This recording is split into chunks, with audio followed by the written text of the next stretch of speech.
spies, saboteurs, assassins. Everything I did for the rebellion. This is Rebel Force Radio's Andor After Show. I've been in this fight since I was 6 years old.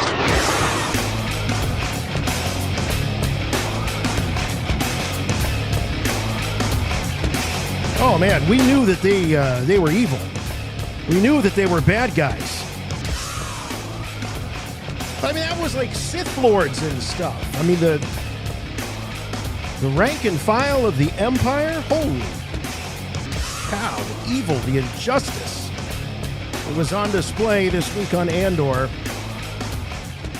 Something else. It really was just, I mean, we've said it before. I mean, this show is not really for kids. And I know that some are saying, well, it's the pacing and all that.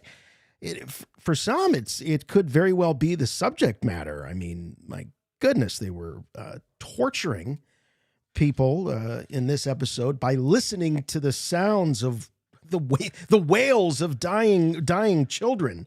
Unbelievable. I mean, I believe me, I'm not finding fault. I thought it was really compelling stuff. That's a word that we seem to be using a lot with this show. It is very compelling. The dialogue is so dense throughout it. There were many, many moments that I had to rewind because I wanted to make sure that I was hearing what I thought I was hearing. And I got a kick out of the title, though, and certainly the internet has gotten a kick out of the title. Nobody's listening! ! You could have also called it Nobody's Watching, because that's what the popular narrative is about the Andor series. But we're watching, you're watching. And not only are we watching, but we're getting together each and every week here on the Rebel Force Radio Andor After Show. So glad to be with you. Glad you're taking some time out to be with us. We've got, we're looking at episode 9, and there is a lot to get through. Not a lot of action, but the dense, thick dialogue, which may not be everyone's cup of tea, I think certainly deserves examination. So we're looking forward to hearing from all of you. And one person in particular, I'm always happy and looking forward to hearing from, and that is, of course, my good friend and yours from Chicago, Jimmy Mack. Hey, Jason. Hey, Star Wars fans. On program. Oops, sorry. Got to do one of these. Arms behind your head. Hey, have you noticed everyone puts their hands behind their head? Except for Cassian. He does one of these. Sort he of like just cups on the the ears, doesn't he? Kind of, yeah, almost. Yeah, he's an ear cupper. Yeah. I can't believe the Empire hasn't called him out on that yet. It's like, what, is he afraid he's going to muss his hair up or something? He's got, mess up my hair. Yeah, right. On program. No, we mean it, Cassian. Come on. On program. No, I just got the moose to reactivate, man. Do I have to? On program. Okay, finally do it, But I mean, everyone is doing it. Even Andy Serkis. They're all on program except for Cassian. He's the ear cupper. Man. Great ear cupper of all time. Maybe he's doing like a Star Puffs, like a tribute to Princess Leia. Yeah. Well, or they're just there are some callbacks. Star Puffs. They were firmly locked in the original Star Wars, but there's something in this episode that is a direct callback to A New Hope, and I'll bring it up when I decide to bring it up. Okay, all right. I was because I missed it. It went over my head, but maybe other people caught it. A direct call out to A New Hope, sort of a callback. You're saying? Yes. Yeah. Okay. Yes. All right. But very blatant. Now, let's get right to it. We might as well let's do the tail of the tape, because I feel like there's a lot to get through.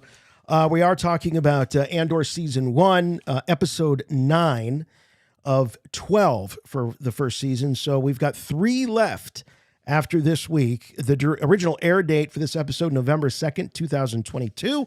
For those of you listening to this into the future, and I got to tell you, I'm glad that I have date stamped all of these various shows we've done over the years, because we do know that people go back and listen to them. So I think having that, as a a handle on these episodes is good. So hope you find it helpful. Those of you listening to this 5 years from now, directed by Toby Haynes and written by Bo Williman.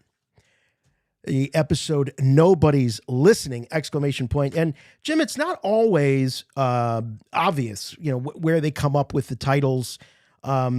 This one really was. And not only does it get actually mentioned in the episode, at one point, Andor yells from his prison cell, "Nobody's listening!" But you could say that nobody was listening to Mon Mothma in the Senate chamber.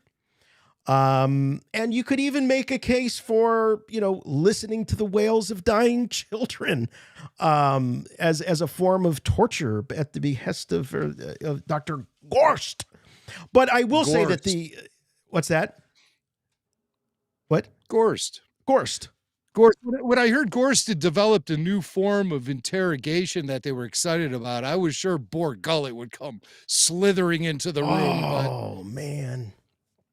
Do you think we'll get the Bor Gullet origin story as a part of the Andor series? Well, I don't think so, because Dedra said to Bix, the worst thing you can do is bore me. And so she doesn't want Bor. Right. Yeah. Clearly, she was not referencing her own personal attention span. She was referencing our slimy turd with tentacles from Rogue One. Bor Gullet. I'll know the truth. Well, look, this is look at the lengths that people are willing to go to get the truth. In fact, there's that moment between Bix and Dedra where, Dedra is saying, if you do not come forth and tell me what you want, we're going to have to torture you. And Bix knows she's getting tortured regardless. Because if she says what she's about to say under duress, she could be saying the gospel truth. They're not going to believe her anyway. And that was a chilling moment, I thought. You're not going to believe me anyway. She's like, you're right. This is where we have our direct reference to A New Hope. After he was yelling and screaming and the blast door closed, a soldier walked down the hallway, and it was shot exactly the same way as the scene from cell block AA-23 with Darth Vader and the interrogation droid and Princess Leia. As soon as he went to business, that slammed down. And even, he walked off to the left side of it and everything. And it was just shot the same way from the boots down and just following the guy as he walks out. So I thought that was a nice call out for a show that, blatantly tries to avoid any sort of Star Wars references whatsoever. And I know this is more of a fact than anything. I mean, we're not just seeing things. Tony Gilroy apparently is told people when they shoot the show, there can't be any alien creatures in the foreground. No droids to take your attention. And I think the same thing with, ships and things like that. Any of that iconic Star Wars imagery purposefully pushed into the background. It's not a case of Tony Gilroy not having any personal connection to Star Wars or anything and, not approaching it as a fan. He is actively pushing all of that stuff into the background. So, I'm just pointing that out as observation of something I heard recently this week about some of his directives to his directors. And that's what because he does have some Star Wars fans directing it. Apparently, I guess this guy, Toby, who's directing some of them. He is a self-proclaimed Star Wars fan. And he was worried that might get in the way of him producing a Star Wars show, especially with Gilroy. But he's more committed to filmmaking and executing a quality story than he is making a Star Wars show look like a Star Wars show. And that's not a critique either. I'm into the vibe of the show. I'm going with the flow of it all. I understand what they're trying to do here, so. I can't say that I'm surprised. I mean, this is, something that I've been saying for a while, and it sort of, hit me when I watched the making of the Book of Boba Fett on Disney Plus, because that series, we were all talking about, how could they, miss this or miss that, And when you see the great pains that these creatives go through to make these series, it's hard to make the case that anything really happens by accident. You could disagree with the execution. You can certainly disagree with the decisions, but you can't say that it's just clumsy because first of all, it's way too expensive. So you can't really make those kinds of mistakes. So to hear that Gilroy is purposely avoiding these things, these references that we keep mentioning after every episode, can we see an astromech? Can we give us a Greedo? All of that.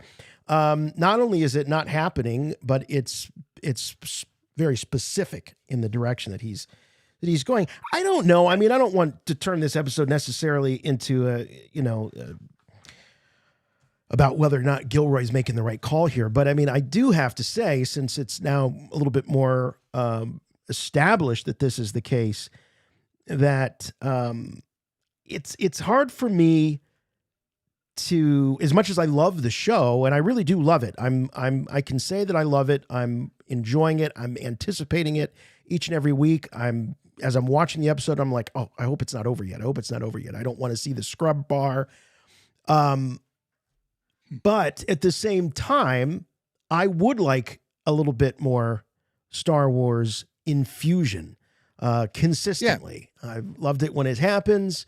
But I don't think that you should be making necessarily a Star Wars show and being either fearful or so precious about your very well constructed and stitched together storyline that it would become a distraction. I'm immediately thinking about when they were talking about putting Luke Skywalker into the sequel trilogy, and they said, wow, the problem is every time you put him on screen, he just takes away from all the other characters. It's like, well, you need to figure that out. Right. Achieve balance. Isn't that what Star Wars is all about? Balance. And the balance of the Force, And so that's what I think they need to achieve. I don't think that Andor is I think Gilroy's just trying to prove he can make Star Wars without needing Star Wars as a crutch to make Star Wars. So I think it's an interesting approach. I still think it's an experiment. I think it would really suit everyone best if there was a better balance achieved. You could go all the way over to fan service or what have you, and then you could go Gilroy's approach. I think finding someplace, a happy middle ground right there would be suitable, but I think the show has plenty of Star Wars stuff in it. I mean, there's Imperials, I think a lot of what fuels our perception of what's going on in the show is everything we've seen from Star Wars prior, everything we've seen about how the Empire operates, everything we've seen about how they're oppressive fascists. That fuels a lot of the things that we see going on here in the show and the way we perceive it. So I think it fits in then, if you look at it that way. If you take what you know about Star Wars and then watch this, I do think it fits in. Oh, I absolutely agree. I mean, we saw some probe droids, when he got busted in Miami on that one episode. And so it's not like they're being completely erased, but just not the focus of the show. No, but you're right that focus is the word. I mean, we've not really seen a droid take any kind of, which is odd for Star Wars to not have a major role in something Star Wars. B2 Emo, right. He was pretty prevalent in those first couple of episodes. He disappeared. Right. We saw with the K2 droid, they had a nice little cameo moment, but that's really all that was essentially a glorified cameo of that type of droid. But you said the word balance. I think that's really what we're looking for, because there have been episodes where we've gotten heavier doses of Star Wars, and then there's episodes like this where it's not so much, or they're not putting any more new Star Wars stuff. But when you say that it all ties in, it absolutely does. I go back and I think about what Luthen was saying to Mon Mothma a couple episodes ago, that the galaxy needs to suffer. The whole Aldani heist was about, well, two things really. The primary thing being to provoke the Empire. That was the number one thing. And it just so happened that the second thing was they needed money. And so if they're going to provoke the Empire, you might as well provoke them by stealing from them, robbing them. And that's exactly what he did. And now you see when the hammer really comes down, as I mentioned earlier, you had the interrogation of Bix with the wails of dying children on that moon planet. And then something even, I don't want to say worse, but I mean, just as bad is the reinterring of prisoners in Narkina. And, so they get released. I think the line is, they get out of level 4. They're out on level 4 and they're back on level 2, as we found out.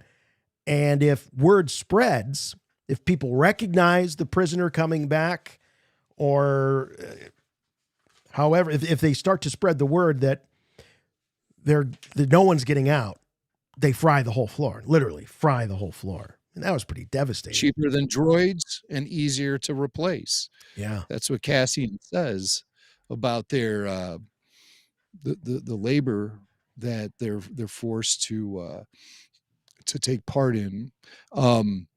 My question about the torture sequence of Bix, those recordings that Dr. Gorst had, how did they modify the recordings if just listening to them causes such great emotional distress? How would you be able to take those recordings and do anything? How is the audio wizard asking this question? Because I would think that you would have the answer to this. I have an idea. Okay, well, it's the outer rim moon Dizon Frey. Okay. The Dizonites. So maybe one of them was forced to edit those recordings. Right. Once they knew the impact that it had, then they were able. Yeah. I thought they would just do it visually with the waveforms. Okay, that could work. That's what came to my mind. But or remember, George Lucas developed the edit droid technology when he owned Lucasfilm. So it was a droid. Eventually, maybe they just had a droid to it. Oh man. So like my job would be totally obsolete in the Star Wars universe if it was all droids doing it. Yeah. But, I'm cheaper than droids and easier to replace. So maybe they would just go with me. But there was I saw a comment on the Rebel Force Radio Facebook group, which, by the way, if you're new to the show and you want to hang out with other RFR listeners, huge Star Wars fans, check it out. You just have to answer a few questions and the admins will determine whether you are worthy. But it's a really great group of Star Wars fans to hang out with and ask questions to. But I saw someone say that watching this episode felt like they had missed an episode, that they were struggling to follow along with what was happening. And the way I sort of interpreted that comment is that, as I said at the beginning, Jim, that the dialogue is so dense in this episode and thick that it's beautifully delivered by some really great actors. But I found myself having to go back because I really wanted to know what they were saying, even if it wasn't necessarily super significant to the plot. I wanted the backstory. I wanted to know everything I can about these characters, and you get it through the dialogue. I don't think there's been a single episode of this show where I discover upon second viewing that I completely missed big chunks of information that gets dropped in dialogue in a rapid fire kind of way, almost to the point where you're not even expecting it. This week, the thing that kind of got by me real quickly on my first viewing was the fact that Perrin was giving Vel a hard time at the dinner. Yes. He was saying she's too old to find a man, and he doesn't know her at all. She's not looking for a guy. Right. But she even says it's not on my list. It's just, Perrin is super, he seems to me like he's super isolated and enclosed. He's just, shut off from reality. He's just Yes. living a good life there up in the Senatorial towers or wherever Sheltered. he lives. Just very sheltered. Just doesn't, and it's not like he even cares to, expand his perception of things going on around him. He just doesn't care. All he cares about is where he's going to get his next glass of squigs. That's all he cares about. Living a good life. But, that was, but I got off the track there talking about Perrin. Oh yeah, just how you get distracted by the density of the script and the dialogue, and things get thrown at you and stuff. What really may have thrown people off, and get that feeling like, oh, I must have missed an episode. I had that feeling when Cassian started talking to that dude from the other table, and they were watching that elevator lift come down, and they were discussing how they were going to take it out halfway through, and it's like, oh, okay. I guess he's had enough time to conspire with this guy and start to develop a plan. And then he starts chipping away at the pipe in the bathroom. Very Shawshank. But he's chipping away at that I did not thing. catch that. I did not catch the pipe in the bathroom moment. Oh, how could you not? I don't know. I don't know. You must have been distracted for a minute because he removes his panel from the wall. I take notes, and so I'm like, as soon as there's a break in dialogue, I'm down. I'm looking down and I'm writing my notes. But that's again, sometimes I only get one viewing of the show, but that's cool. So he was chipping away at you said in the bathroom. Yeah, he excused himself while they were working on the whatever it is they're working on. We speculated it could be pieces for TIE fighters. I think it might be the Death Star, because it has, the Death Star is the big purpose, Mm-hmm. and everything going on in the years between the prequel trilogy and the original trilogy, that's all about the Empire building up this Death Star. So that's, they've had to enslave Wookiees and use them in labor camps, and we have humans here, except for Olaf. He's an Ugnaught, right? He's a Ugnaught. He's not. No, he's a Nobot. Again, he's a Nobot anymore. Just like Lobot. Poor Olaf. They call him Uli for short. Uli. But is it really short? Olaf, Uli. It's really not. Doesn't take any less to say. I loved having that character in there because to me it really humanized Kino in a way that I think was really really important, because he's he's so I don't say robotic, but he's so business, and for him to actually be an inmate, he's also in charge of the inmates. But he clearly has a soft spot for Olaf. And that is, we see, talking about Andor chipping away in the bathroom, he's chipping away at Kino as well. And, just try to get him to spill the beans about something. What do you know? You know this place. You've been here a long time. How many guards on each floor? And he just, like, that kind of talk is going to, get you killed, and stop it. Get those thoughts out of your head. That part of your brain, he says, turn it off. The part of your brain that says, I can escape out of here. And Andy Serkis is just doing a bang up job. He's one of those actors that he's great in really everything. Really just great. Fantastic. Just brilliant. To see how Kino Loy becomes Snoke. Is it Kino? I keep saying Kino. Narkina, Kino. It's Kino. Well, like what do you think? I mean, Gilroy is saying all this stuff. Yeah, no, nothing ties in. There's no Star Wars references and stuff. But then all of a sudden, he's going to give us like this Snoke origin story we didn't. Oh God, yeah, right. Yeah, a few times I did think about that crazy Smeagol too. Oh yeah, because he's got the eyes and all of that. Yeah, no question. But the moment when Olaf bites it, that is when that's not the last straw, but it's one of the last straws, especially, and he sees how callous that doctor is, who's also an inmate, by the way. Just says, yeah, he's done. He's, you just gotta, he's almost out. And I think that Kino is seeing himself in Ulaf. He's got 200 and some odd shifts left. And, that's not going to be him. He needs to see somebody make it to the outside for his morale. And then to see that, he's a couple of shifts away and they just euthanize him right there. They just euthanize the guy as if he's garbage.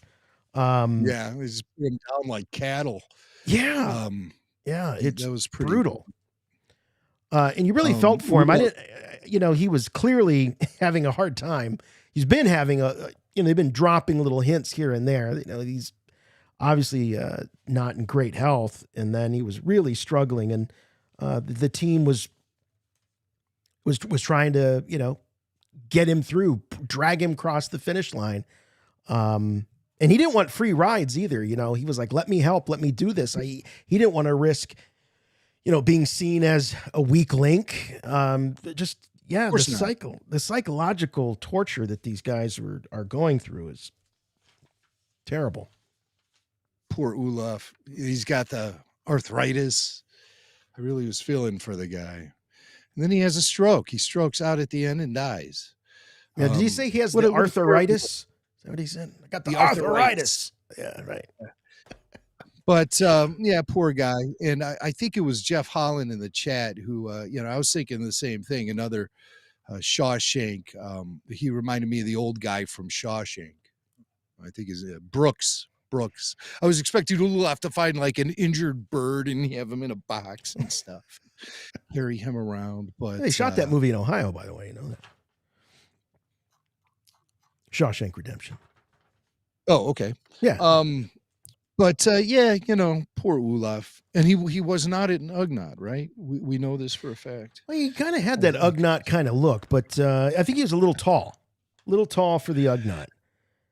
I don't know. I've seen Ugnaughts. Here's an interesting factoid. When Dedra, I'm worried I'm pronouncing all these names wrong.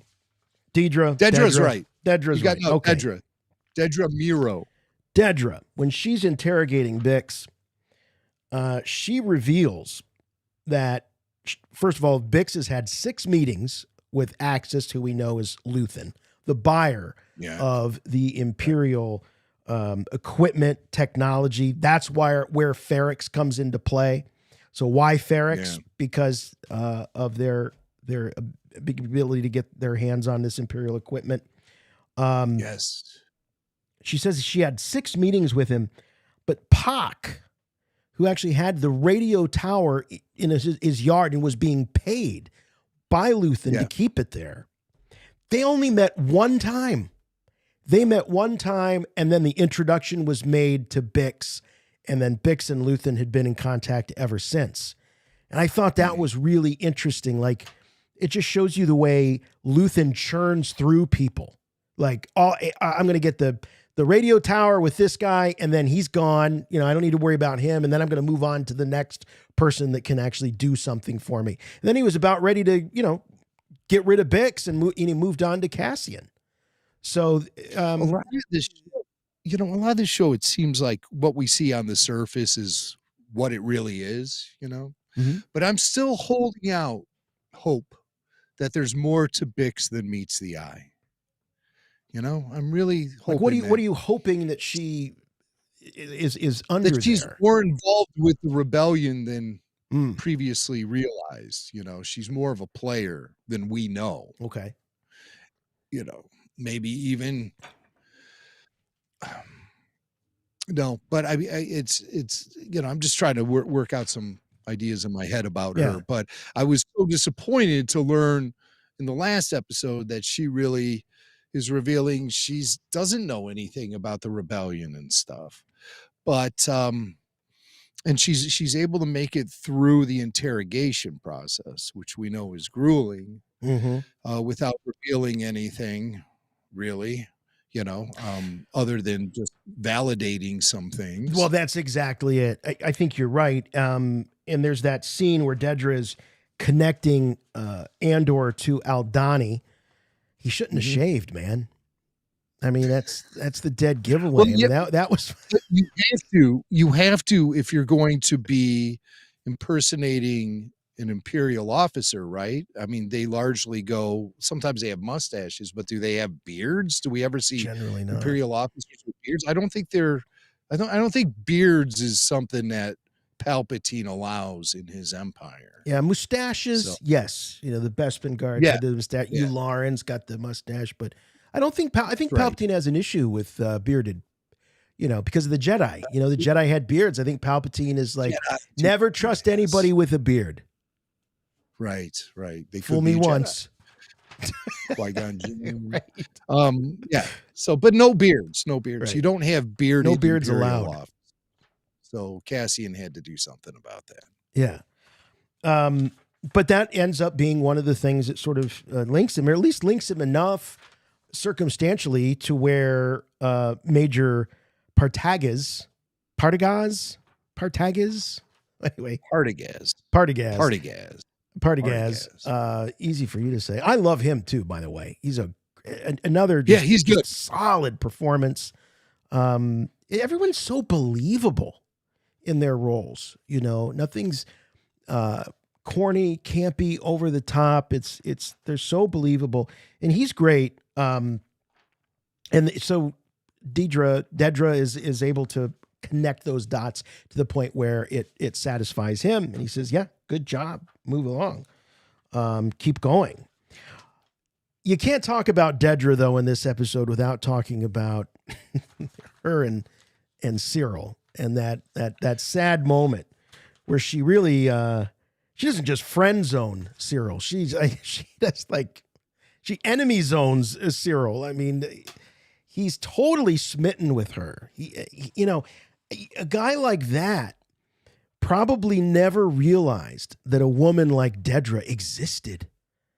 A woman that is powerful and has the same sense of justice and dedication to the empire and the cause as he does. And he's completely smitten.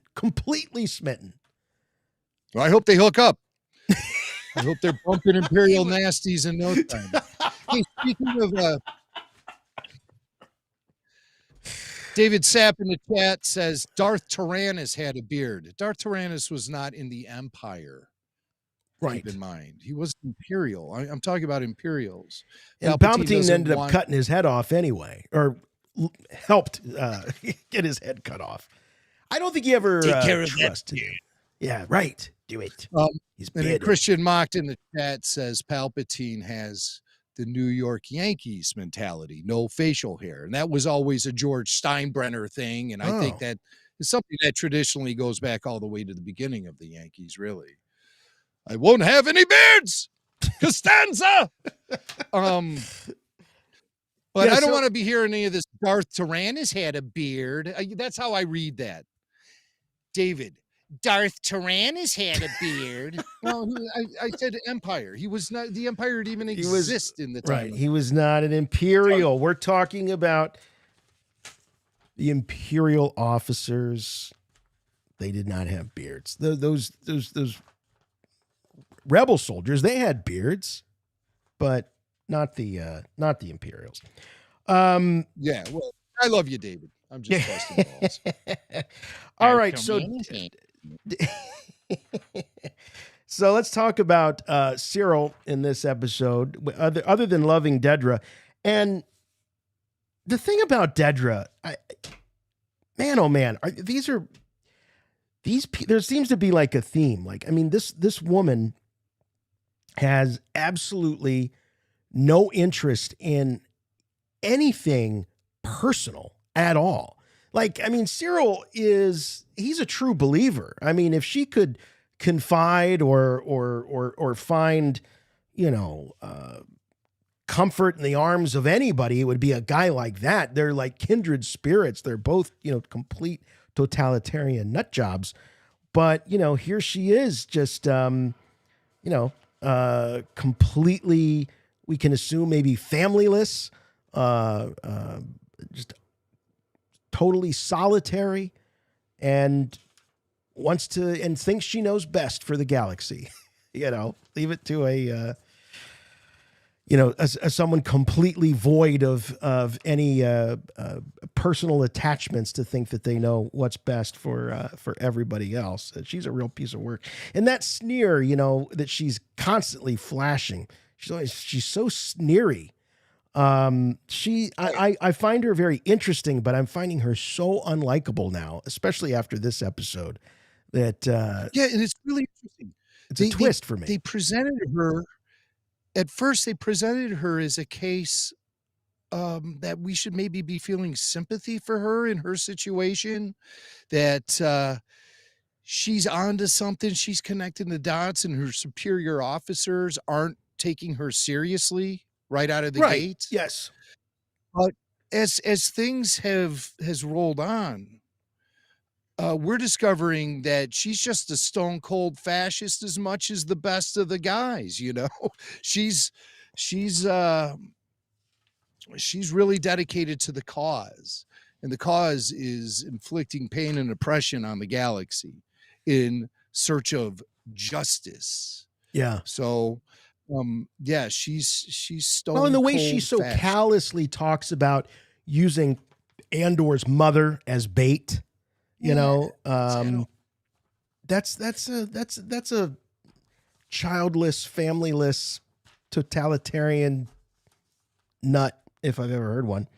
All right, hold on now. We got more on the beard situation All with right. the Imperials. Commanding officer at Aldhani, J-Hold. Remember that guy? He had a beard. And you saw how that went. Blowing my whole beard theory. Well, and how effective was J-Hold? And he's dead, by the way. So by the time we get to the events of the original trilogy, there are no bearded Imperials. Yeah. Standing. I guess he was the last. I'm clutching onto this argument. Maybe he was grandfathered in. He had a beard before the Empire, so they just let him. Jeff had to super chat this, man. The CO at Aldhani had a beard, guys. Jeff spent $2 to send us that message. Oh, it was worth it. It was very worth it. Thanks, Jeff. Yeah, there's a flaw in my theory. I always thought that Palpatine ran a tighter Yeah, we ship. know Peter Ularn has a mustache. We're talking beards, man. We're talking beards. Yeah, we already talked about the mustaches, for crying out loud. But yeah, J-Hold busts my theory right out of the water. And that's surprising, Hey, I do want to put the number, by the way, so we can get you in the queue to call 708-866-1737. That is the number. So if you're within the sound of our voices and you're listening live, 708-866-1737. Give us a call. Let's talk about this episode. Let's talk about previous episodes, where you think the show is going. Anything's up for grabs as long as it is talk about Andor. Oh, by the way, I did put out a challenge a couple weeks ago, or was it last week? I don't know. We put out a challenge when Andor got thrown in the clink in Arcana. I was immediately thinking of the Johnny Cash classic Folsom Prison Blues. And I thought, wow, this would make a great song parody, the Arcana Prison Blues. And we did this a lot, on the flagship show on Rebel Force Radio over the years. And we have such talented listeners, and we actually got a submission. Sounds like we got a couple submissions, but we got one submission from Jeff Ulickney, who wrote lyrics to the tune of Johnny Cash's Folsom Prison Blues, the Narkina Prison Blues. And we're going to debut the first recording, which I'm sure will be many through the years. Many recordings of this song, the Narkina Prison Blues. We're going to debut that at the end of the show. So make sure that you watch and listen all the way through to the end, because you don't want to miss this. Man, you should point out too, Jeff didn't record it. He just wrote it. Our own Jason Swank is handling the singing duties. Oh. And I think it's the first time in all the years of the show that you actually are performing a full song. I hope it doesn't sound like the choral agonized pleading of the Dizonite. Oh, I hope not. I hope not. Yeah. Well, just merely hearing the recordings will cause severe emotional distress amongst our listening audience. Well, we're trying to do our best, Johnny Cash, the Man in Black. We're trying to pay tribute to him. So we hope you enjoy that. That's coming up at the end of the episode. Yes. Oh, Cyril Karn in the serial. I had to write that note down. You made the point, Jim, that they're repeating, these scenes or these settings a lot, and not only every time we hear or we see Cyril, practically he's in the breakfast nook, but he's eating the same cereal every time. We were saying earlier in the show that none of this stuff happens by accident. What are they trying to say with this? Are they trying to say anything? He loves and he cereal. even picks it up, looks at it. Yeah. He really gets into it, Yeah. And his mom, first said, she's just ripping him a new one, and then she finds out he got the promotion, and her entire mood changes. She smiles, and then she sort of pats him on the head and pours more cereal into the bowl as if it's a reward. Yes, for Cyril Karn. Yeah. You know what? Now, after looking at Mom and then looking at Dedra, I think Cyril has a type. Yeah, I think he likes the domineering type. Cold, harsh, and severe. Yeah, and he loves a good verbal beating. Well, I'll tell you though, did you notice that when the pat on the head came? It was after he talked about getting promoted. She was snooping around, looking at his stuff, trying to figure out what's wrong with him or what's going on with him. And, she's almost saying like, look, you need to be upping my status. And she at one point she calls him, otherwise you're just a tenant. Right. She considers him an investment. She wants a return on her investment. Yeah. Which is a little different from the unconditional love a lot of people typically experience within family situations, she wants a return on her investment. Darn it. I'm going to start using that sort of terminology at the breakfast table in my house. I want a return on my investment. I'm pulling all the strings here. I want to see some cash rolling in here as a result. I'm your dad. I need to wet my beak a little bit. Why am I feeding you? What am I doing this for? Some folks on the chat are suggesting that maybe the connection between Cyril and Cereal is the name.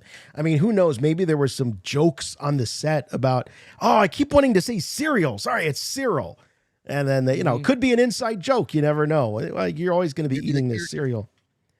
Maybe the character didn't even have a name until after they were writing for him, or he had a different name. Yeah. And then they noted, hey, we have 4 scenes of cereal eaten in the first 9 episodes. Let's make it stick to this guy. And we'll call him let's see, what can we call him? Flakes, Puffs, cereal, Cyril, that's it. Cyril. And then the Gilroy brothers high-five each other around their own breakfast table. Now, here's Ben. Ben says, I like this. He goes, I think the cereal is a metaphor for his arrested development and childlike idealism. Still eating breakfast at the table with Mom. Yeah, and also the fact that his mom still looks at him as a child, and she treats him as a child. She even feeds him like he's a child. I really think that's sort of the significance of him having that same breakfast day in and day out. Yeah, those are all good thoughts. We do have some super chats here. In addition to Jeff, we got Chris Hansford. Chris, this is so kind. Thank you very much. She says, I think the Empire gives the prisoners hope that they have a timed sentence. The Empire is actually giving them something in their food that kills them around their release date. No loose ends. Interesting. That's outside the box. It's pretty dark. I mean, this whole episode is very dark. So could they be poisoning them so that, you would want some people to get on the outside to, or would you? See, here's the thing. Is the Empire really using prison as a deterrent? Because they're grabbing people that aren't really committing crimes. I mean, look at Andor. They're using it as slave labor. That's what they're using it for. It's not about rehabilitation. It's not about detention. It's about labor. That's what it's Yes, about. that's all it is. Quicker to easier to replace, Yeah. cheaper than droids. Right. Yeah. It gives you a lot to think about. Now, the fact that they're not honoring these sentences and releasing these prisoners when they serve their time, that's real scary stuff.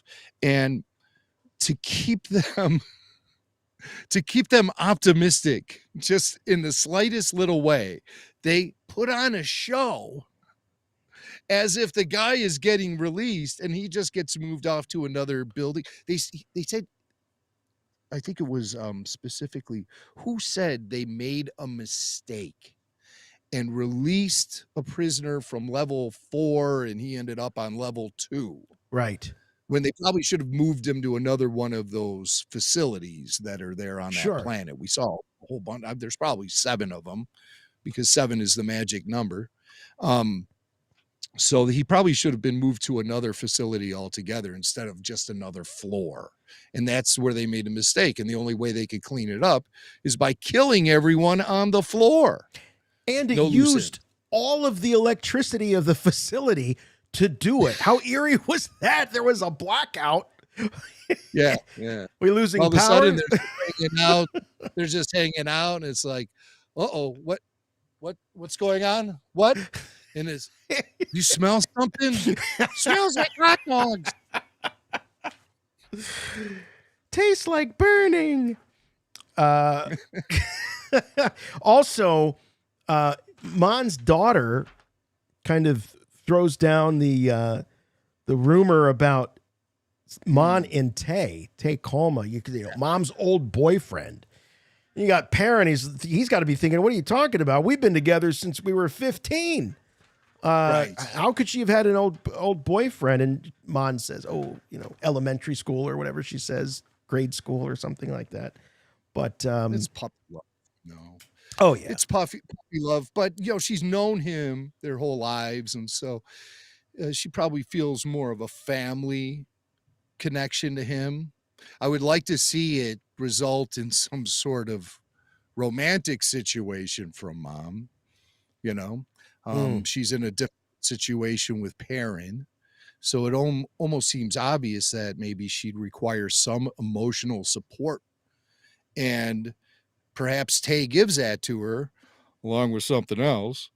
And I think it's an emotional affair. I can't imagine Tay nor Perrin surviving season 1. I think something's going to happen to both of them. Wow. A fight to the death over Mon Mothma? Here's the irony about Perrin. He obviously doesn't give a crap about Mon and her status amongst the politicians. He really just doesn't care. She keeps him in the dark about a bunch of things too. But the irony of it is that he will pay the price for Mon's rebellious nature. Mon will be looked at as a traitor, and they'll want to silence her. So they're going to take out someone she loves. And obviously Mon and Perrin put up a front. They put up a front. People don't know what's going on behind closed doors with them. When they appear publicly, they probably seem like a unified, perfect couple. Well, it makes me concerned when you say that. It makes me concerned for the daughter too, because I don't think the rebellion, or the Empire, would have any compunction about going after a kid. Clearly not. Right.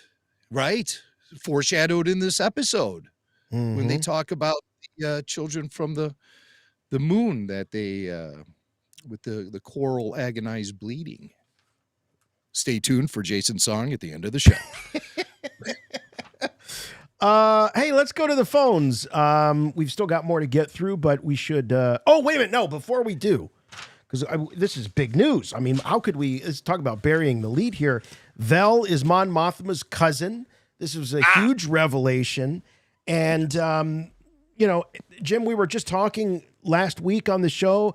And it's come up a few times about connections and characters being connected to each other. And that's a hallmark of Star Wars ever since I Am Your Father, I guess. Now it's expected that people have connections. But we were speculating who might be connected, and we got the answer. So Vel, who is this very, very rough and tumble guerrilla fighter, is actually a rich girl. She's a rich girl. And Mon Mothma even says, for your own safety, can you just go and play spoiled rich girl for the next couple of days? And, we'll, that will help sort of make sure they'll throw people off the scent, so to speak, so that they'll realize that you're, not this rebel, which she's obviously very concerned that Luthen is kind of, she starts to say something, Jim, about Luthen's got us going, every which way. So he's got his hooks in both Mon and Vel and their cousins. Big reveal. Yeah. Yeah. It makes me wonder if Luthen is somehow related to them as well. Because he obviously comes from a place of a lot of money. Yeah. Maybe he's Mothma. Or, of the Mothma bloodline. I thought Val could have been Mon's sister, but cousin, close enough. Why not? So I'll take a star on my chart, maybe a half star, but I was close. Yeah, definitely. I knew that she would connect somehow to another character. When it was revealed last week, she was a rich girl. It wasn't really confirmed, but through the dialogue, it was heavily inferred. Yeah. And so it just adds a whole nother layer to Vel. She's Chandrillan, just like Mom. She's highly connected. How did she learn to be a warrior? That's the question. Yeah. How did she learn? Well, and you bring up a good point about Luthen. How deep is he? Is he a family member? How deep is that bond for him to be able to snag both of them? And they realize that they're in very deep, but they can, they're both believers in the cause. Though Vel seems to be much more of a true believer. She has to remind Mon a couple of times. She says, "We took an oath. We swore an oath." So this is serious. The oath. That's interesting. They swore an oath. Yeah. I wonder how that ceremony went down, and who was there? Luthen. Mm-hmm. But maybe a Bail Organa, maybe a Fang Czar. Well, I would assume that Bail Organa could also be a kite flapping in the breeze, being held by Luthen the way Mon Mothma is. Bail Organa could also be, I don't want to say a victim, but he also could be someone who is, at working at the pleasure of Luthen, just like Mon.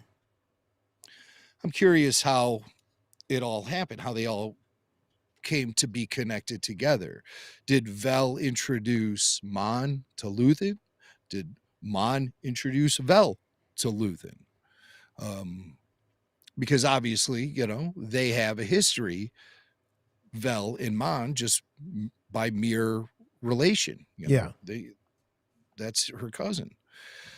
I'm thinking maybe it was Vel who got Mon involved. Yeah. Because it appears they just need Mon for money right now. Yeah. It doesn't appear they need her for her senatorial connections. The only thing I could think of, the money. That's a really good point. That is a great point. And I thought of that last week and I forgot to mention it. There doesn't seem to be any benefit to the rebellion offered by Mon Mothma's position in the Senate. In fact, if anything, what we've seen is it makes it more of a liability because of her status and her stature. It makes it harder for her to blend in. So it's definitely a liability as far as her role. You're absolutely right. What she seems to offer the rebellion is the potential for money, though she can't even get the money because of all the laws that have been passed. She's going to have to funnel them through what we can only assume is a gangster, through this Davo Skalden, who she calls a thug. So he's going to loan her the money, so that when things change and she's got access to her family fortune, she can pay him back. But she doesn't, she's not too excited about that, especially bringing a criminal into her Senate chambers. Well, she calls him a thug, but I was thinking he's more like a Swiss banker, and he can move money around, and the owner of the money would be kept, their affairs would be kept private, like a Swiss banker does. But the thug line is interesting. So, like, what if he's like loan shark or something? Well, that's what I was picturing. Tony Soprano shows up because she even feared his reputation, appearing at Mom's residence. Right. She's like, guy here? Are you kidding me? I was thinking Al Capone. I was thinking he's got to be super high profile for just the appearance of him being seen with her to be a problem.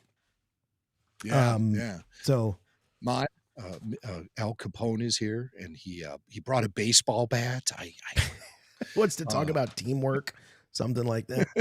All right, off to the phones we go. We've got a first-time caller and a Patreon member. By the way, if you are a Patreon member, we do like to get you on first, or get you certainly in the head of the line.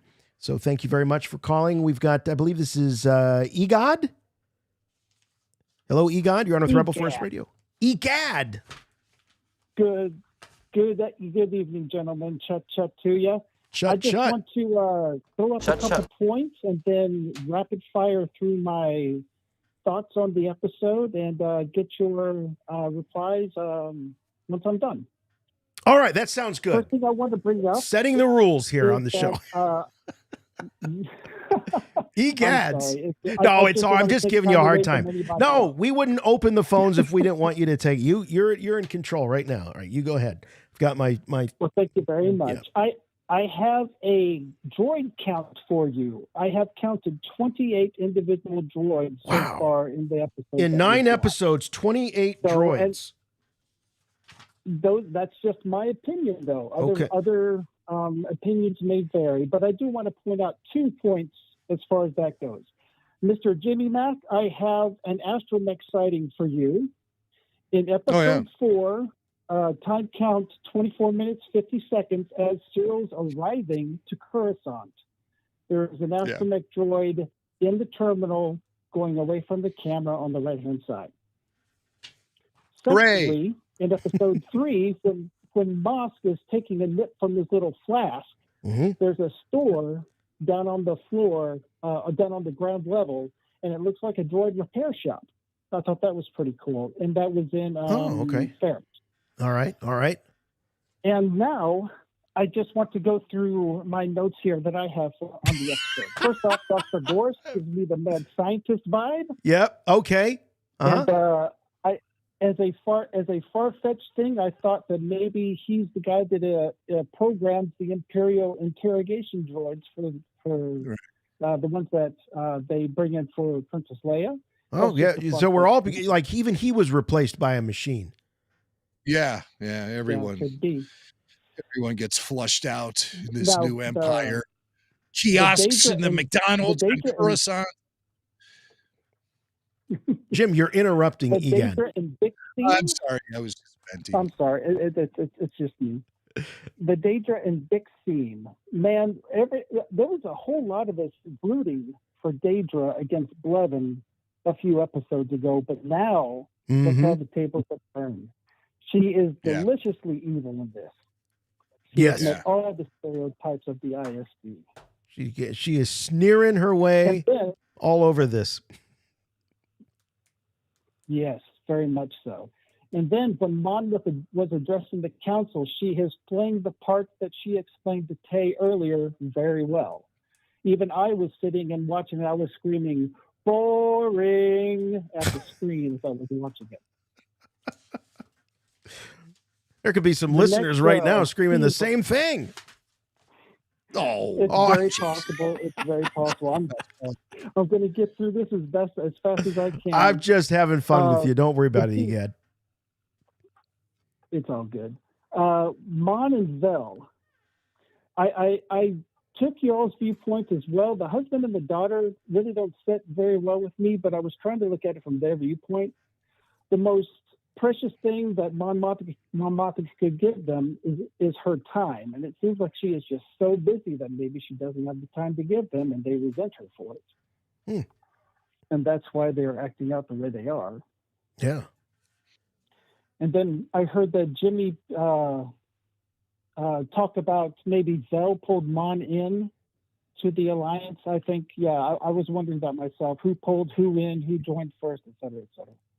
Yeah, I definitely think that Luthen. Now, the only thing that I could imagine, Luthen's got this this art dealer thing going on, and you could see a Mon Mothma type, just showing up at this guy's shop, and they look at an artifact, and she says, "Oh, this reminds me of, this peaceful people on this moon that the Empire eradicated to build some sort of station." And, "Oh, you don't like the Empire? Oh, well, no." I mean, you could see maybe a relationship building that way with the shop owner that turns out to be something. But my money, I agree, is on Vel having probably been caught in that web first. Right. And then her dragging Mon in as well. Mm-hmm. On the Dedra and Cyril scene, I halfway expected Cyril to be standing there like John Cusack outside Dedra's house with a boombox raised above his head. What would he be playing on that boombox? I mean, obviously... I was thinking Peter Gabriel, but something else, maybe. I was thinking some Wagner opera. While Dedra's standing inside looking out the window, suppressing her gag reflex. She is definitely turned off by him. And it surprised me because the way that she handled the interrogations of Bix and Pack, I was surprised she didn't just shoot them right there in the middle of the plaza. Yeah. Well, no. Methinks she dost protest too much. I think that whatever it was, I think she was flattered. I think she was tickled a bit, and perhaps Cyril awakened things in her that she didn't know she had. So we'll leave it at that. I think that she probably enjoyed it more than she let on. That's going to get me in trouble. But a little Barry White playing in the background as well. She loved it. She was saying no, but her eyes were saying yes. No. Yeah. And my last 2 points, it looks like Mon's going to have to go to the Chandrillan Uncle Harlow to get a loan. Oh, you think that's Uncle Harlow? That Davos scalded? I was just making the comparison between Cyril's Uncle Harlow and now Mom's got to go visit her Uncle Harlow. Oh, I see. Okay. So, right. Yep. And my final point, and then I'll get out of here. The last scene, Yulof is euthanized, like you had mentioned, and then no one leaves. They find out no one leaves, and that's what causes Kino to buy in. Right. And then the final, no more than 12.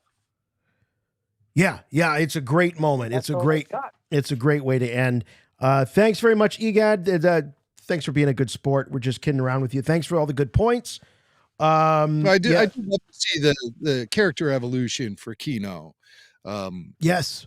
Without any sort of BS surrounding it. He really believed that if he ran a tight ship, that he would be sent out. Once he served his time, he'd be sent home. Yeah. And he wanted to silence Melshi, that Debbie Downer Melshi. He wanted to silence him because he didn't believe in what Melshi was saying and didn't want Melshi being some sort of like clubhouse lawyer spreading this stuff around. Right. And also he didn't want to believe what Melshi was saying because maybe he's felt it before in the past. And like he says, you know, this is another one of those surface value situations when he says, you got to bury that stuff down, forget about it. Yes. And just, you know, serve your time and you'll be free. Melshi doesn't see it that way. He's saying right away, oh, you'll never get out of here. Don't even look at that number. It doesn't mean anything. It's meaningless. We'll never get out of here. We're doomed. We'll never make it. Who was that? That character from the old cartoon Glum? This is probably before your time, Swank. The Gulliver Travels. Oh, yeah, that is. Yeah. We're doomed. We'll never make it. He's the Eeyore. You know, he's the Eeyore. Yeah, right. Of the group. But, you know, but he's right. He's right. He gets proven right in this episode that the PORD is causing PROBLEMS. Yeah, and that's something not good. Yeah, and so it's unclear, and I would say it's doubtful that this was always the policy of the Narkina 5 prison, that they would just put these guys back in. It seems to be a newer thing as of this resentencing order that Mon Mothma was shown in the Senate as advocating against this PORD. So there's reason for a guy like Kino to believe that the system works and that he would be freed, but it's not anymore. Yeah, everything was turned on its head while they were already imprisoned. Right. So they're cut off from all the information. And they don't realize that due process has been completely stripped away. Even though you've already had your day in court, that doesn't matter. Right. They all sat there and watched their days double. So that's a real blow. But it's because the Empire could get away with it, thanks to the public order resentencing directive. And what the prisoners don't know is that those numbers don't mean anything. When you get to 0, yeah, you'll get sent out of there, but just to another place exactly like it. So working sent to another floor. Damn. Yeah, but I think they did make a mistake. I think that prisoner was meant to be sent to another facility altogether, not to a place where he could be identified and then get everyone. That would make no sense. Yeah, they want to keep these guys in the dark because they fear a revolution, you know, which is going to happen next episode. I'm pretty positive. These 3-episode arcs, they follow a certain pattern: the introduction, the build up, and then the payoff. And that's what we'll get next week is the payoff. And you can glimpse some scenes of the prison revolt in the long trailer that was released before the season started. There are 2 shots, one of a bunch of the guys in the white prison uniforms running down one of those hallways with the windows, and another shot of Cassian causing some sort of destruction, maybe to that pipe he was chipping away at in the bathroom. Maybe he's trying to weaken that thing because if he causes damage to it, it will cause some sort of electrical chain reaction that could shut the floors off. Maybe that's what he was chipping away at. The thing that powers the damn floors. So you think that's just behind the wall in the bathroom? Well, these are the same guys that create a Death Star that can be blown up with just one lucky shot right down the middle, you know. So who knows? We got a maybe Galen Erso put a flaw in the prison. Narkina 5. The architect was Galen Erso. Here's Elgood Media with a super chat all the way from the UK. He says, chut, Jason and Jimmy from England. Been loving Andor so far and your after shows. Joining you on my overnight shift this evening. All the best and hope to see you guys at Celebration London, Matt. Thanks, Matt. Appreciate that very much. It's very kind. Glad that we can be keeping you company on the old night shift. Speaking of Matt's, we got Matt Tween. He's pointing out that the show title has dual meaning, both in prison with what Andor was telling Kino and with how the senators were ignoring Mon Mothma. Did you hear the one guy going, "Long live the Empire"? Yeah. There's one in every crowd. Drinking a Kool-Aid. He's definitely drinking Kool-Aid. He's got a full picture of that stuff. And also, the lights go out in the hallway when presumably those prisoners on level 5 are getting fried. Mm-hmm. Lights go off in the Senate pods when they reject what Mon is saying. Oh, I didn't notice that. Yeah, they shut the lights off. Ah. And I guess turning the lights off means that they're done with their session, or they're just doing it out of protest of what Mon's saying. Or, it's like the hook. Palpatine's rule by fear also, I think, comes into play with the Senate Rotunda, even, where people are they're afraid to speak up about the Empire. My buddy who's a senator, he said something 3 weeks ago. We haven't seen him since. Mon just has a big set of ball. And she, I'd like to know what makes her feel safe when she's shouting down the Emperor in the Senate, or disparaging his new directives and things like that, and accusing him of overreach, imperial overreach, things like that. Why is Mon so open about that stuff?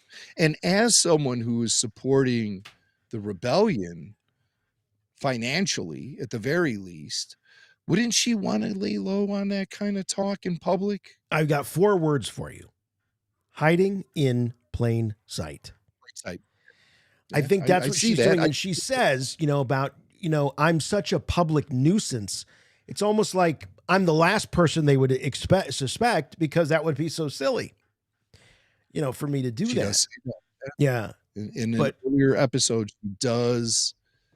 she explains her transparency. So she's a bleeding heart in the Senate. She's that, whining violin in the Senate. She's always got a cause, always has a charity, always has some victim she's propping up. She wouldn't have the imagination for something like a rebellion. It could be the line that they would be. Yeah. She's just seen as harmless. Hey, okay, that makes sense.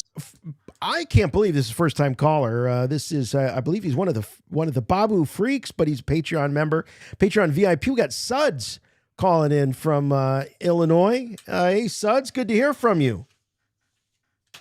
Hey, Jason, how you doing? Hey, Jimmy, how are you doing tonight? Doing great, man. Yo, Suds. Hey, oh, God, I thought I was about to get mocked where I couldn't hear Jimmy, and then he'd end up talking over. I love that it's now a verb. You've been mocked. No, you can hear Jimmy loud and clear. What's on your mind tonight, buddy? Well, you guys kind of touched on it with talking about how when Mon's talking in the Senate and people are, the other senators are turning their lights off. I could have swore that I saw as soon as one pod's lights turned off, they were just walking out of the chamber. So they were shutting the pod systems down and just leaving. And that made me, it kind of brought something up in my head. Do they realize how easy they're going to make it, or they're making it, for what Palpatine's eventual plan is to just dissolve the Senate entirely, like he did at the beginning of A New Hope just 5 short years later? It's real easy to do that when the governing body just shows that it doesn't care about governing, that they're just a rubber stamp. And I was just kind of curious as to what you guys thought about that. I think it's a great thought. I think that it is likely that the elected officials that are towing the imperial line are probably being rewarded in a way, or they think they're going to be rewarded. So they're, the pork is being served probably out to all of these systems that are playing ball. And they see somebody like a Mon Mothma that's rocking the boat. Like, hey, no. You're not going to ruin my gravy train, lady, with all of your pet causes and all of that. And so they're just going to turn the lights out and walk out because I would suggest even after the Emperor dissolves the body entirely, or whatever Tarkin says, that these senators probably, they're going off to some, their lake homes or whatever. They're going to be fine. It's the people that they were elected to represent that are going to suffer. So I would imagine that they're, do they know what they're doing? Probably not, but I think they'll probably, they'll end up okay with their, whether their pensions or maybe they don't even care because of that. Probably not. I think that's the lesson. I think that's the lesson that George was perhaps trying to tell us in the prequels, was what happens when a representative democracy gets so bloated and so overstuffed with special interests and feckless, ineffective leadership and all of that. I think we're definitely seeing the end of that here. There's something though that has to happen. It's not going to be all apathy in the Senate when Mon Mothma speaks. That's going to come to an end. We're seeing it now. But as we get closer to A New Hope, there's definitely going to be support for her cause.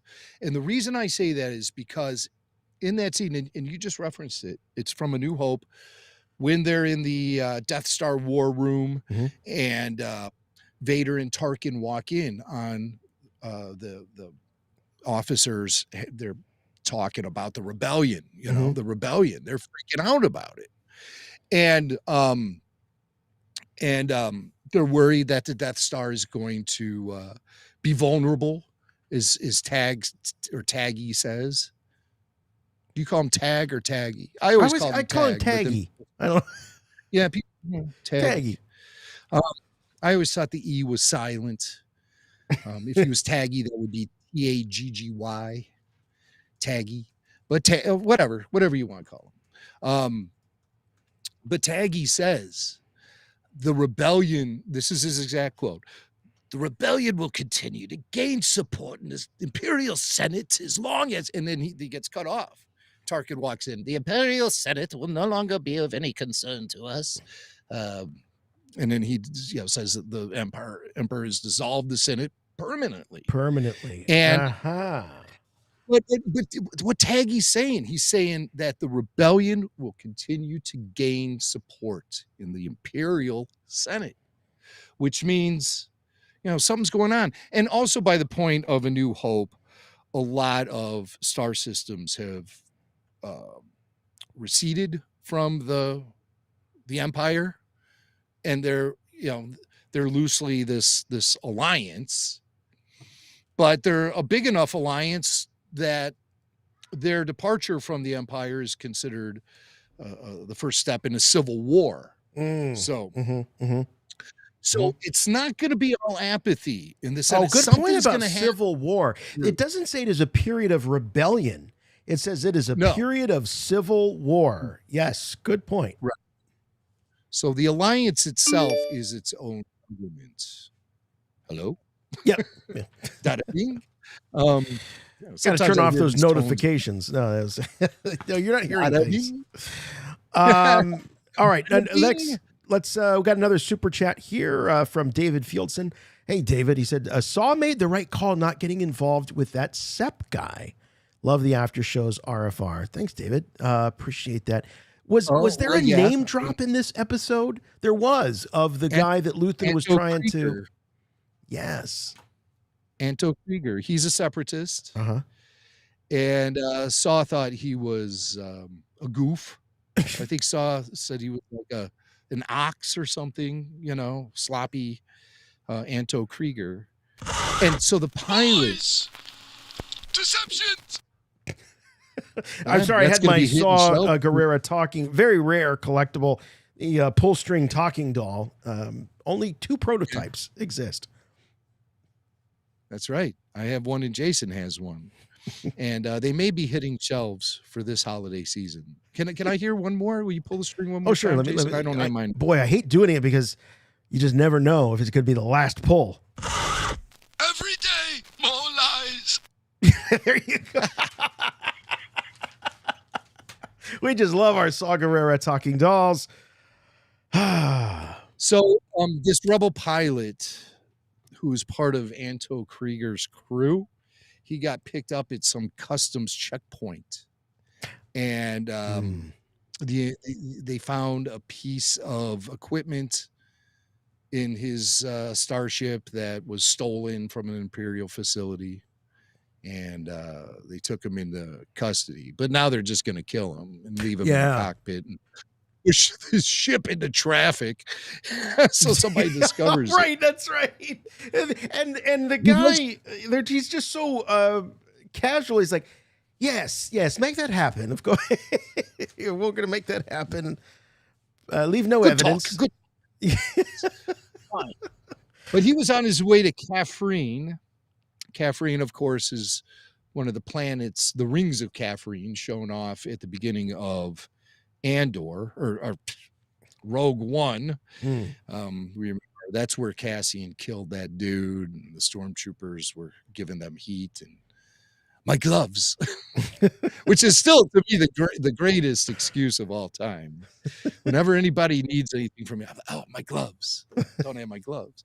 So yeah, they mentioned that he was on his way to Caffrine, which is apparently where this Anto Krieger guy hangs out. And Saw was supposed to give him cover on that. So it's a good thing he didn't. But it's interesting to note that if Anto Krieger is there, that's probably what eventually is going to get Andor there, which we know he will be there by the time we meet up with him at the beginning of Rogue One. So this series will have to end with Cassian going to or arriving at the rings of Caffrine. Wow. See how it all ties together, folks?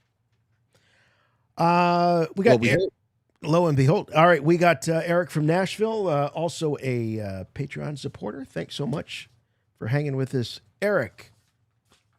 Hello. I'm the only caller. I'm the only caller with clarity of purpose.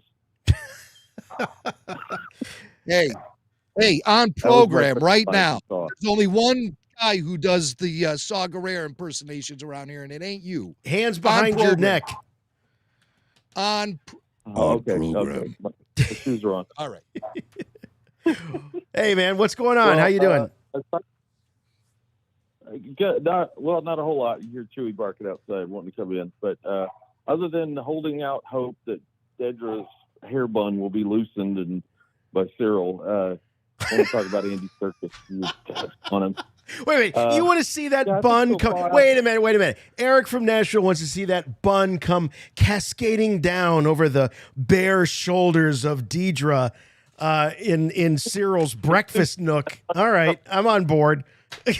You want that bun? We'll get together, Eric, and write the fanfic for that. Okay, you and me.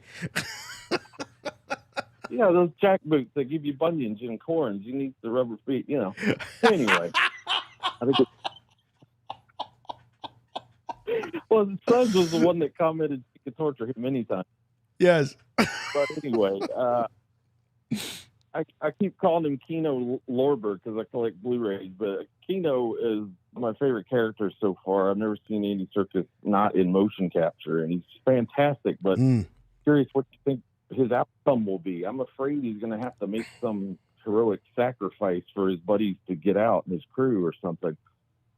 Yeah, he's got the makings of a sacrificial lamb for sure.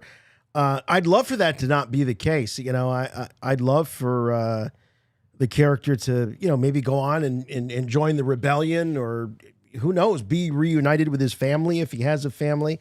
I'd like to see him make a sacrifice, but maybe not the ultimate sacrifice.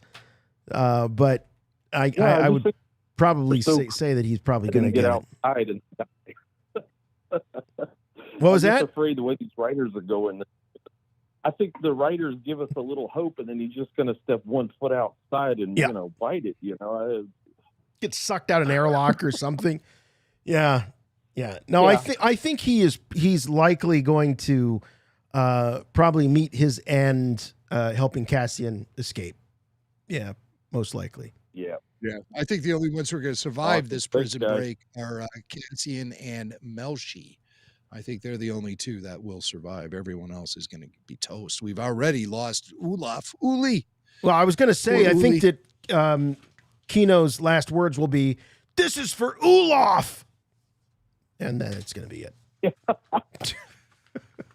Kino means cinema in German, so there you go. Kino means cinema in German? Oh, okay. Well, that's interesting. Like movie theater projectors. Oh. So he's cinematic. Cool. All right, man. Hey, thank you so much for calling, and thanks for being a Patreon supporter. We appreciate it. Let's see. We got Brian. I'm being very, very honest here. I'm just making sure the Patreons get first dibs. So we got Brian from New York, also a Patreon member. Thanks, Brian, for hanging on with us. What's going on? Hey, Jimmy. Hey, Jason. Yo.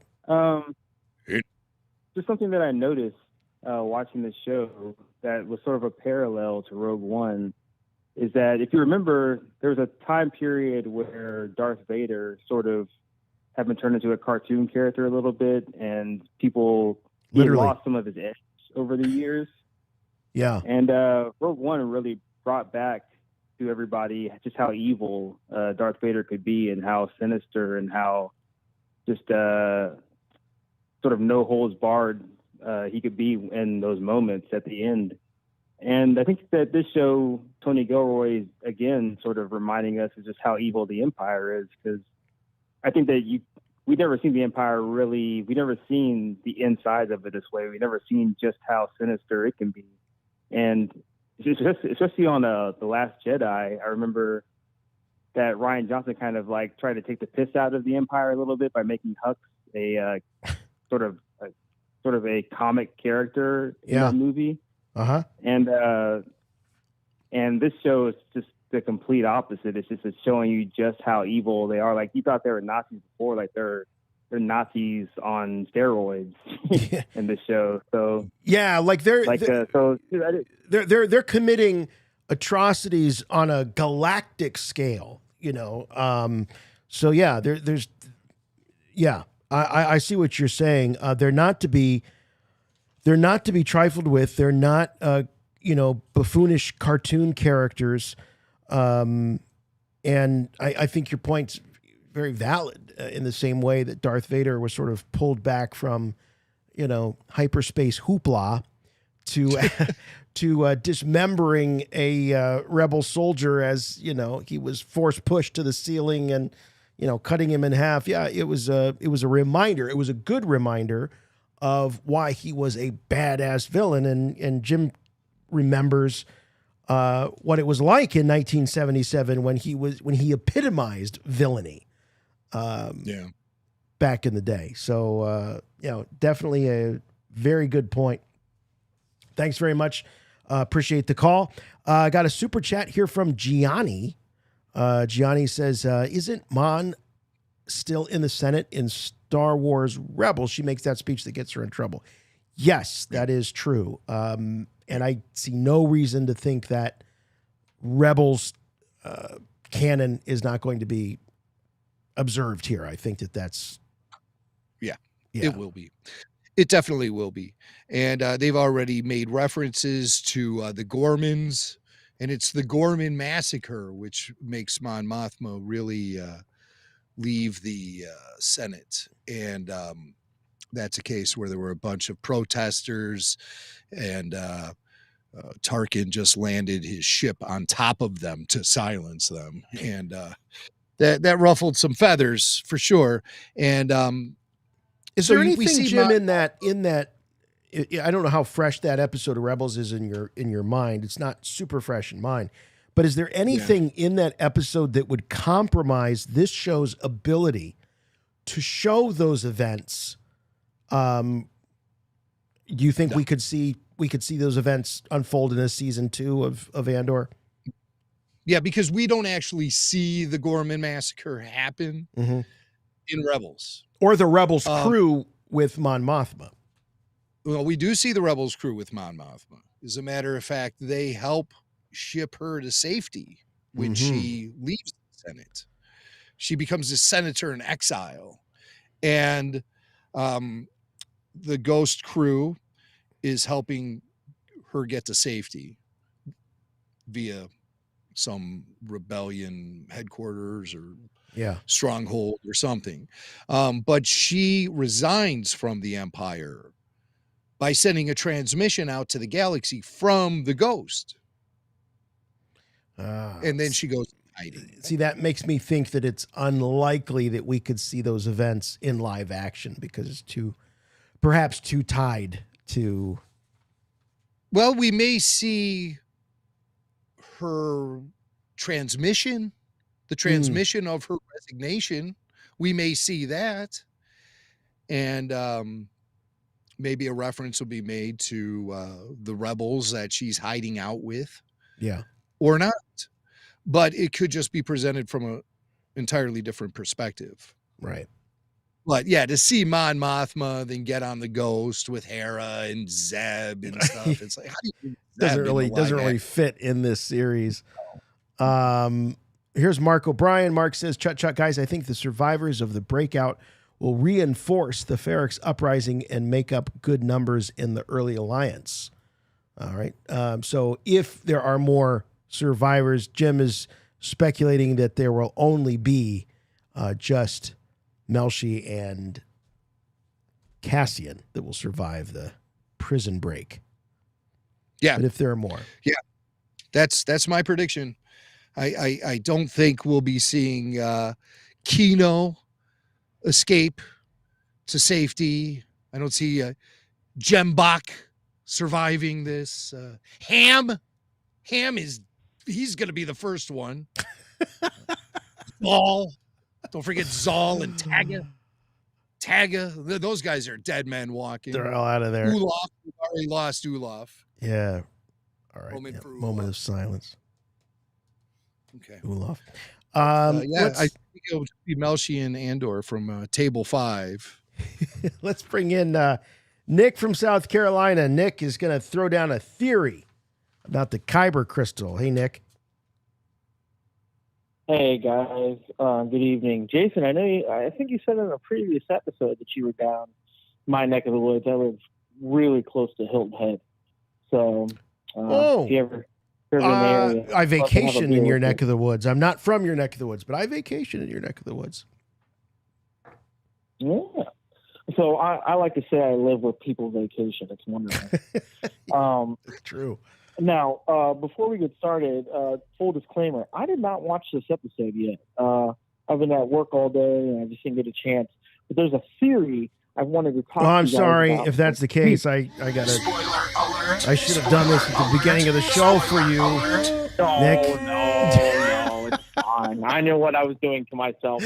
I know. It was worth me calling in because I wanted to talk about this so bad. Okay, all right. So one piece of information that it seems like a lot of us have forgotten about, but I think is very important, is that Kyber crystal that Luthen is Andor.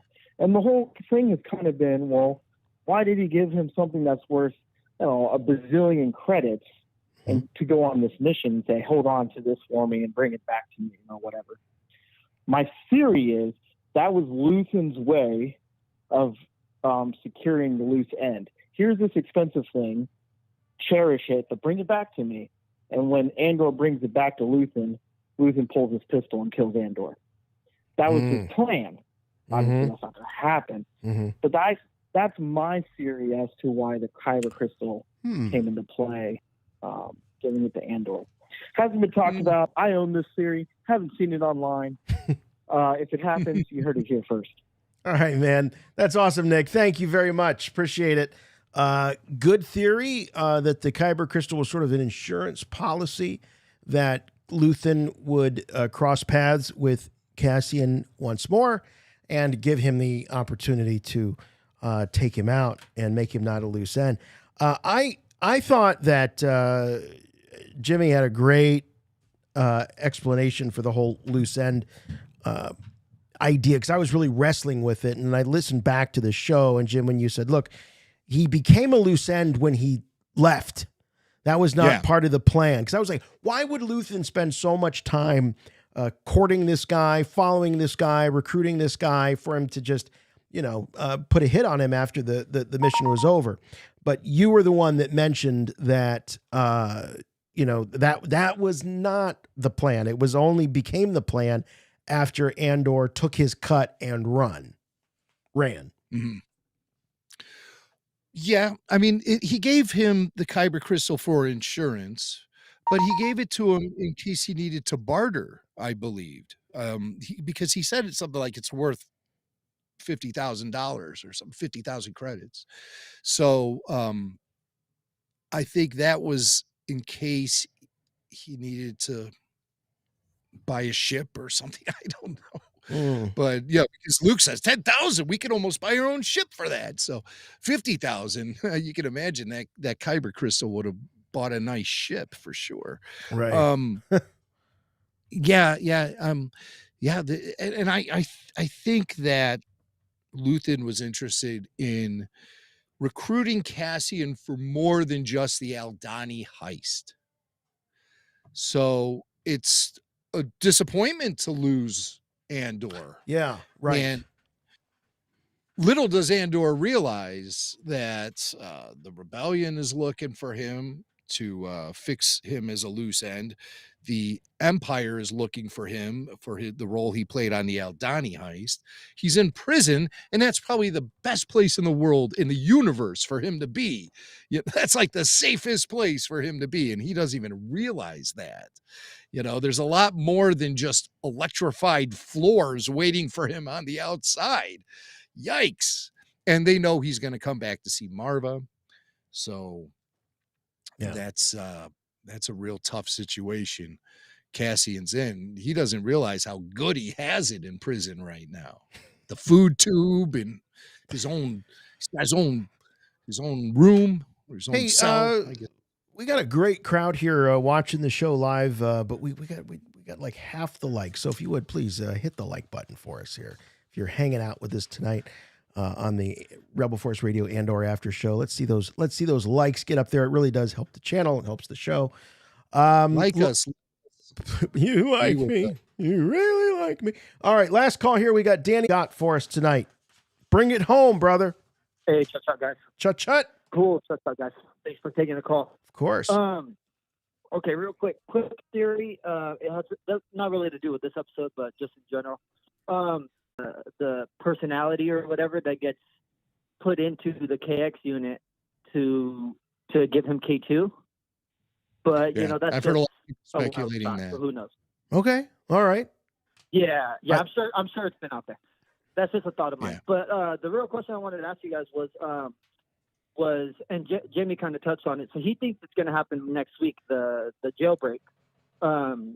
But do you guys think that the prison break is going to be what makes Luthen and the rebellion pretty much say, like, hey, we call off the hit? Like, this guy being sketchy or not, he just brought down the whole prison and had the power to make them all rebel.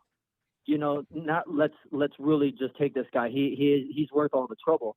And then I kind of think that the whole transition of him becoming a real rebel, we might not even see it. It might be like the last episode where it's like, 30 days later and he's already a conditioned prisoner. And I think it might end up being like that, where at the end of the season, they're going to hand him the manifesto. And from season 1 to season 2, at season 2, then you're going to see him walk up and he's going to have the manifesto in hand. And he's already conditioned. I think it would be a mistake. I think for a series like this that is so detailed, to not see that moment, that transition would is unlikely. Yeah. I just wasn't sure as far as that, but I was thinking more of the prison break of like them. Prison break finale of season 1 is what you're saying? I would think so, because it just seems like I would agree with Jamie of saying it's going to happen next week, but I just think it's so much for them to go through in between of flipping from to Mon Mothma, and then if we see Luthen, and then if we see Dedra, how are they going to do the whole prison break in just one episode. And I mean, of course they can, but I think it would be better if they stretched it out.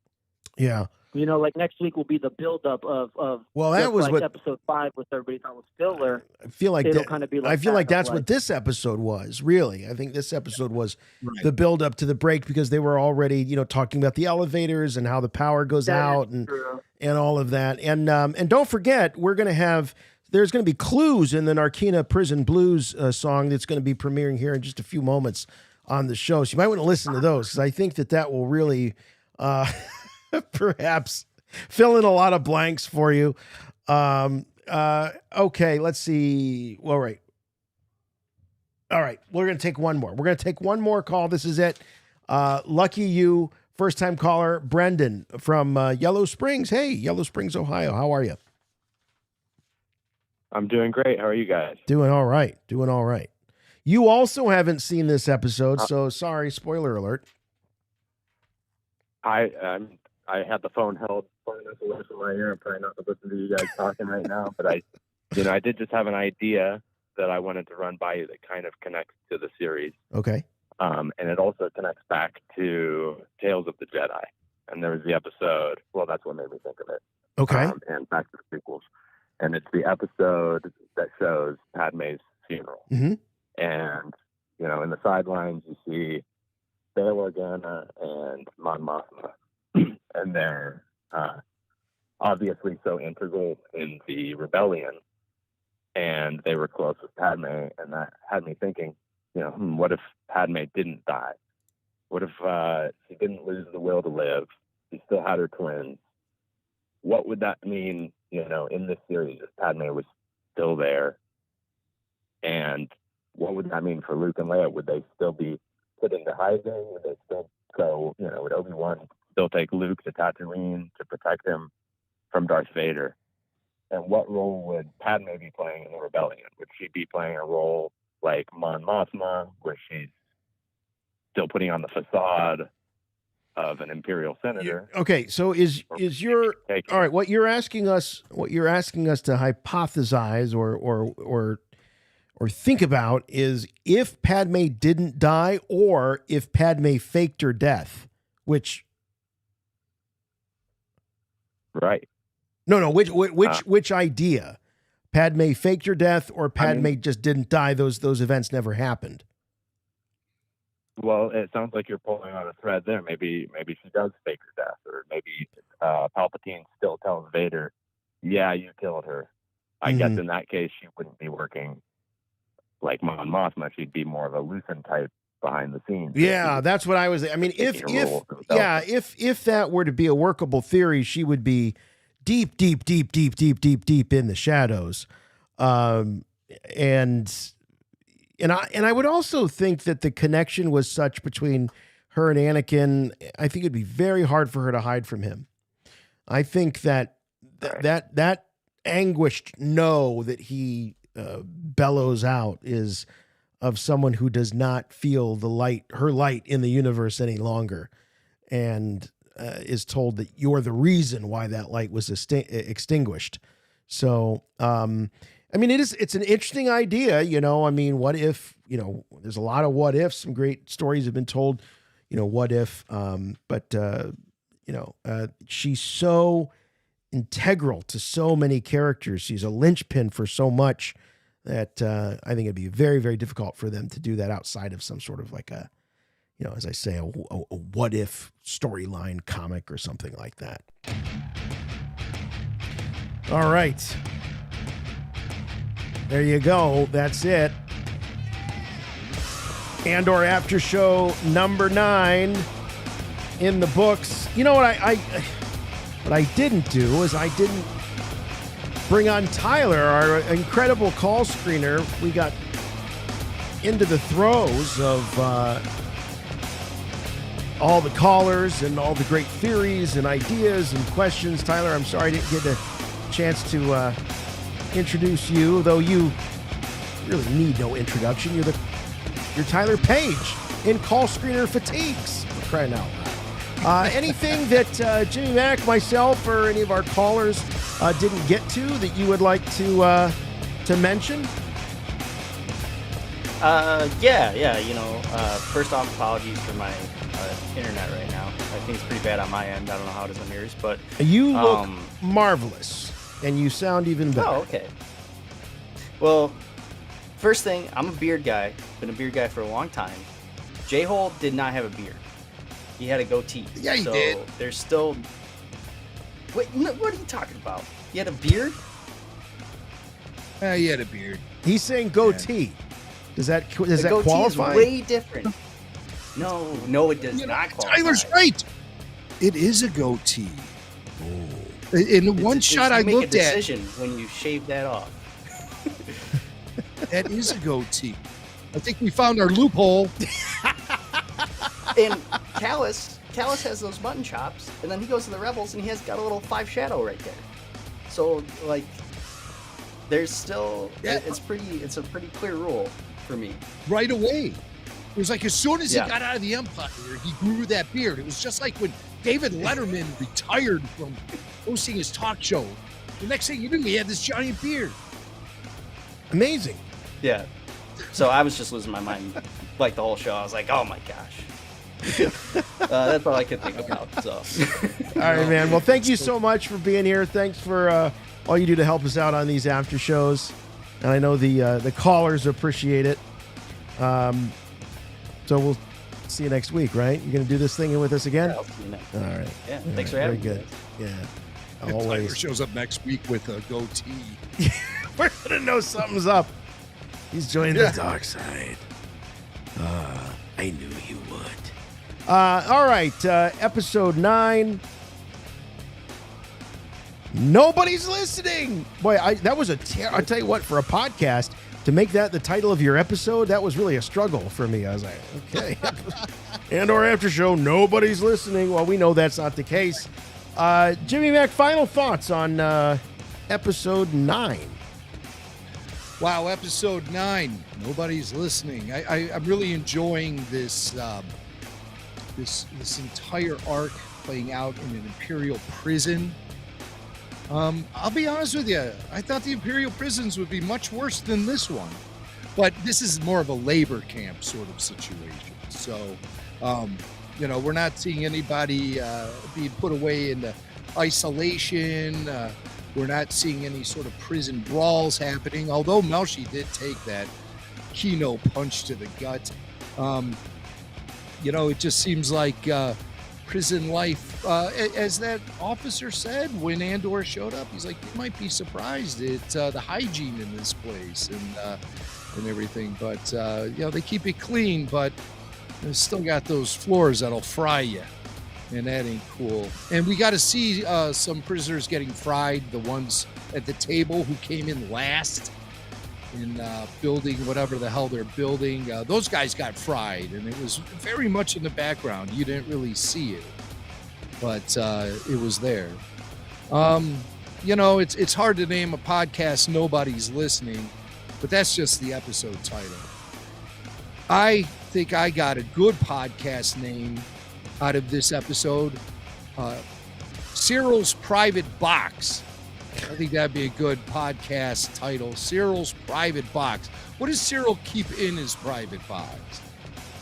The people who watch the Dahmer miniseries, Dahmer had a private box, and want to know what he was keeping in that thing. But Cyril's Private Box, his mom went through it. Has he got like his old Playboys in there or something? I don't know. More gullet, not in this episode. All right. Well, as promised, we got a special premiere for you. We have the Narkina Prison Blues that'll be taking us out. You can find us each and every week here on Rebel Force Radio. RebelForceRadio.com is the website. Check us out on our social media. We're on Twitter and Facebook and Instagram. And if you found us on YouTube, there's a whole 15 years worth of podcast history with Jimmy Mac and I talking about Star Wars. So check out all the archives there at the on the YouTube channel, as well as over at RebelForceRadio.com. We'll see you next time. Thank you all so much. For Rebel Force Radio, I'm Jason. I'm Jimmy Mac. And remember, the Force will be with you, always.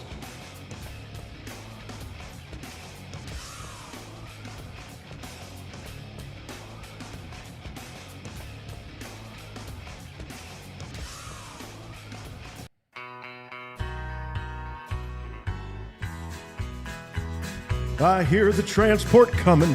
It's coming from the sky. They're bringing in more prisoners to work until they die. And I'm stuck here in Narkina number 5. And I'm really starting to wonder if I'll make it out alive. Well, I said I'm just a tourist, and I didn't do nothing wrong. But they gave me 6 long years, and I'm singing this sad song. I shot a man on Morlana using his own gun. Now they're out there looking for me, thinking I'm on the run.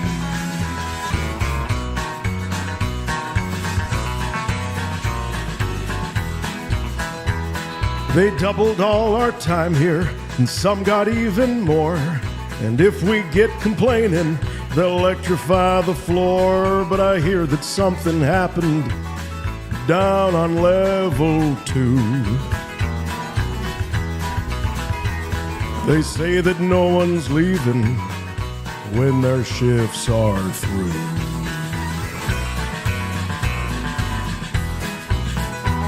Well, there's 12 guards on each level, which don't seem like a lot, but they can close the difference by making them floors hot. I'm working on an escape plan, one I can't lose. But I ain't going nowhere till I get some shoes.